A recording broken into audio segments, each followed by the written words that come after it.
Continuamos en la entrevista, estamos en vivo por la señal digital HD 3.1 y por el fanpage Vivio Pao TV. Está con ustedes Alberto Pinillos. Hemos empezado el programa de hoy conversando con el doctor Alex Castañeda, médico infectólogo, sobre los cuidados de la salud en estos tiempos de emergencia por las consecuencias, el impacto que ha generado los fenómenos naturales, desborde de ríos, de quebradas, lluvias, huaicos, inundaciones. En esta segunda parte, hayamos formulado la pregunta para desarrollarla respecto a cómo tener los cuidados respectivos cuando estamos también expuestos a altas temperaturas, sensaciones térmicas de hasta más de 30 grados, que los trujillanos no estamos habituados a soportar. Doctor Castañeda, ¿cómo actuar frente a estos problemas que podrían generar deshidratación, especialmente en los menores y en los adultos mayores, cuando hay temperaturas que sobrepasan los 27, 28 grados, que no es común en la ciudad de Trujillo? Así es. Recordemos brevemente que el ser humano tiene una especie de termostato, un regulador de temperatura, que se maneja para poder mantener una temperatura central de 37, 38 grados, que es lo que tenemos, ¿no? 37 grados, 65. Eh, ¿Qué pasa si es que la temperatura ambiental sobrepasa la sensación de calor que estamos sufriendo? Nuestro termostato realmente comienza, entre comillas, a alocarse. ¿Y qué es lo que va a suceder? Como medida de conservación que tenemos en el organismo para preservar el cerebro, para empezar, corazón y riñones, lo que hace el ser humano es expeler líquidos como sudor. El sudor es una forma de disipar el exceso de calor que tenemos, pero sin embargo, si se va en el sudor agua con sales, es agua y sal, tenemos que reponer. Si no le reponemos, ahí vienen los problemas de deshidratación y el primer órgano que comienza a sufrir es el riñón, porque el riñón tiene que saber concentrar muy bien con la poca agua que tiene todas las sustancias, las toxinas, sustancias tóxicas que tenemos para eliminarlas, como orina. Por eso es que cuando hay épocas de calor intenso, muy intenso como lo que estamos teniendo, pocas veces vamos a mencionar, menos veces que cuando sucedía en otros años. Por lo tanto, nuestro riñón nos está alertando, necesitas agua, necesitas agua. Lo usual es tomar normalmente los famosos 8 vasos de agua, que equivalen más o menos, un vaso de 250 centímetros a 2 litros de agua, es lo usual. Ojo que nuestro cuerpo también produce agua, pero en estas circunstancias de golpes de calor intensos, las temperaturas altas, ya el agua que producimos, nuestra fábrica de agua que tenemos en el organismo, tampoco nos va a producir la cantidad necesaria. Entonces necesitamos subir un poco más la cantidad de agua. Estoy hablando para personas que no tienen enfermedades crónicas como por ejemplo insuficiencia renal, cirrosis, etcétera. Ese es otro tema. Los pacientes o las personas, digamos, de a pie, deben consumir un poco más de 2 litros, digamos, hasta 3 litros de agua, ¿no? Para poder soportar y tolerar este embate de calor, a fin de que no se perjudique. Ahora, ¿quiénes serían los afectados? Empecemos con los niños. Los niños, evidentemente, no vamos a darle 3 litros, pero sí lo proporcional que vendría a ser de repente para un niño de 10 o 15 kilos, de repente, pues llegar a litro, litro 200, podría ser una forma en la cual ese riñón juvenil del niño puede tolerar y manejar adecuadamente sus líquidos y producción de orina. El, el segundo grupo son los adultos mayores, nuestros ancianos. Los ancianitos sí sufren demasiado con estos golpes de calor. Ellos sí tenemos que mantenerlos a una temperatura, entre comillas, más fresca, como decir, ¿no?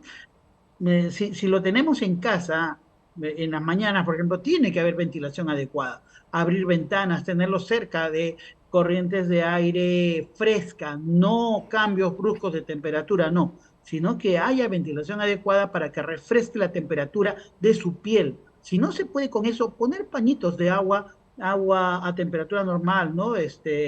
No helada, por favor, ¿no? Sino fría y poner, por ejemplo, en el cuello, que es uno de los sitios donde se acumula calor, axilas, ingles, son los sitios donde se acumula por la disposición de los vasos sanguíneos. Entonces ayuda un poco a, entre comillas, refrigerarnos, ¿no? Reducir un poco la temperatura y sí darles agua, ¿no? Correcto. Agua Doctor, con perdón, minerales. cuando hablamos de Ujú. hidratación, muchas veces las personas confunden y dicen, voy a hidratarme, siento sed, con una bebida gaseosa, helada, con estas bebidas también que usan los deportistas de alto rendimiento, estas bebidas rehidratantes, cuando uno ha hecho actividad física muy Intensa. exigente.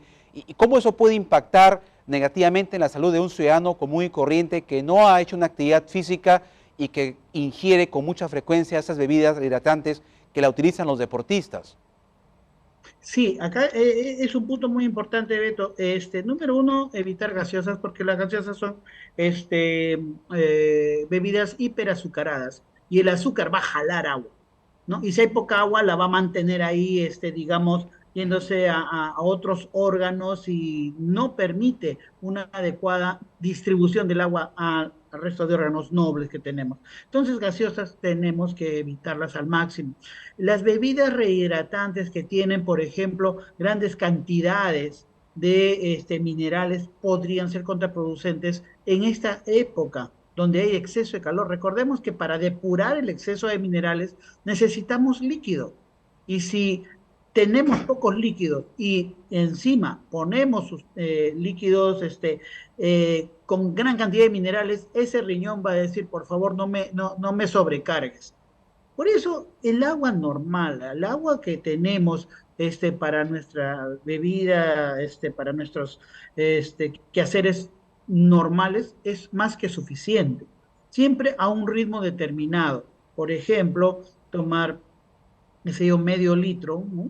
Tranquilamente en el lapso de 1 hora y media, 2 horas, puede tomarse adecuadamente sin que haga ejercicios o actividad física intensa. El deportista es otro tema, ¿no? El deportista sí necesita mucho más cantidad de líquidos porque pierde mucho más.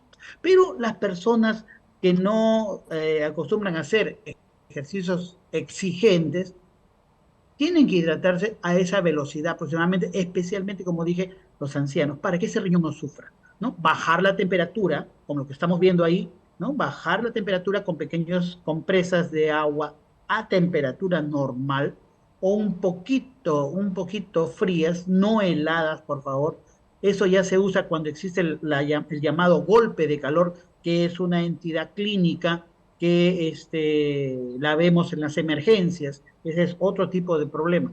Ahorita, en estos momentos, cuidar a nuestras personas de tercera edad poniéndoles compresas de agua un poquito fría en las zonas que ya comentamos a fin de regular un poquito, ayudarlos a regular su temperatura, porque ellos ya perdieron o van perdiendo poco a poco la capacidad de regulación de temperatura como la tiene una persona joven. Entonces, esos cuidados, más la hidratación, con agua normal podría ser, digamos, una de las formas en las cuales mantengamos a nuestros pacientes, a nuestras personas, adecuadamente hidratadas. Bien, y ahora doctor, hay muchos mitos respecto al uso en estos tiempos de excesiva calores insoportables en oficinas, en áreas de estudio, en centros de trabajo, en los colegios, el uso de los ventiladores, incluso personas que duermen con ventilador en la habitación y también están ahí niños, adultos mayores y el aire acondicionado en las oficinas. ¿Qué tanto esto puede tener un impacto negativo? Si bien es cierto, en ese momento nos satisface un aire acondicionado, un ventilador, nos tranquiliza, nos alivia la sensación de calor, la sensación térmica, pero esto puede tener a largo plazo un impacto negativo en la salud. Claro, recordemos que empecemos con el aire acondicionado. El aire acondicionado es aire de alguna manera seco, no es un aire adecuadamente humidificado y por un sistema de refrigeración que tiene, el aire que sale a menor temperatura, ¿no? De tal manera que si tenemos la necesidad de salir, va a haber un cambio brusco de temperatura.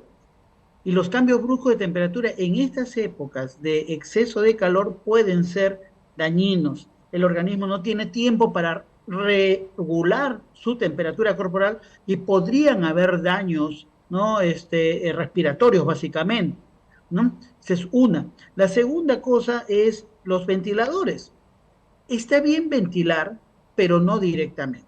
Tiene que haber ventilación adecuada, remoción del aire caliente que hay, ¿no? Hacerlo recircular, siempre con una ventana abierta. A veces dices, no, cierra la ventana para que el ventilador trabaje. No, hay que abrir porque el aire caliente tiene que salir.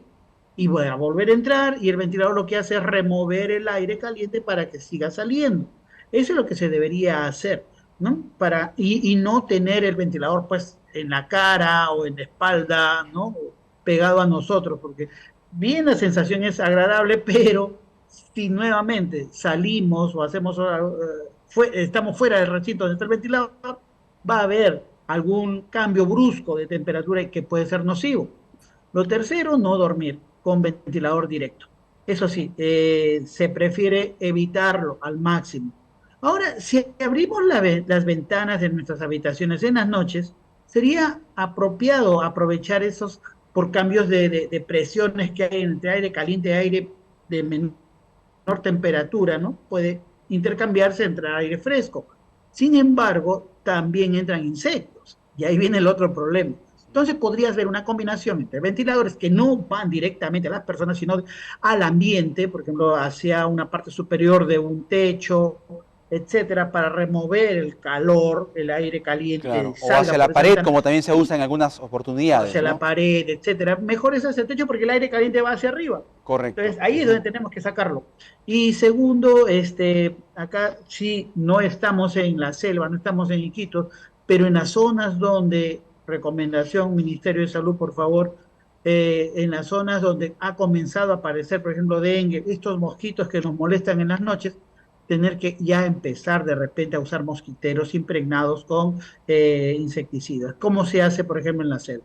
No queremos que se quede tal cual como en Tumbes, o en Piura, o en Iquitos, pero las circunstancias están, parece, dándose como para poder tomar esa medida y intentar contener un poco el avance de dengue que no se ha visto desde hace buen tiempo en nuestra localidad. Sí, y por último, doctor Castañeda, las personas ante esta situación que generan los mosquitos que impiden un descanso que necesitamos como seres humanos tener, dormir plácidamente para recuperar energías y nuevamente asumir al día siguiente nuestras labores cotidianas. Algunas personas se aplican en la piel los famosos estos ungüentos o cremas o lociones antimosquitos, ¿no? Los repelentes. Esto es bueno que el ser humano duerma o los niños duerman impregnados con repelente durante la noche y la madrugada. No, no es bueno, ¿por qué? Porque son muchas horas de exposición. El repelente debe ser usado cuando vamos a exponernos, por ejemplo, a algún área rural, a un área donde se sabe existen muchos insectos, ahí sí sirve, ¿no? Porque llegamos después a nuestro lugar de origen y nos aseamos y retiramos el repelente. Los repelentes, ojo, no deben estar más de 3, 4 horas en el organismo. ¿Por qué? Porque se absorben y tener, por ejemplo, 8 horas de sueño con un repelente ahí y al día siguiente de repente no tenemos agua con que asearnos todo el cuerpo, puede haber algunos problemas. Al principio no se va a notar, pero después comienza a haber algunas implicancias a nivel de hígado, a nivel de riñón mismo, etcétera. Por lo tanto, el uso de repelentes no es muy recomendado para tenerlo por mucho tiempo. El repelente debe ser usado por cortos tiempos, especialmente cuando uno está en actividad, no durante el sueño. Correcto. Muy amable, doctor Alex Castañeda, por esta amplia información que nos ha brindado el día de hoy en la entrevista. Gracias, doctor. Un fuerte abrazo. Que le vaya muy bien. Muchas gracias, Beto. Hasta la próxima. Vamos a ir a una pausa y regresamos con más en la entrevista por Viviu Pao Televisión.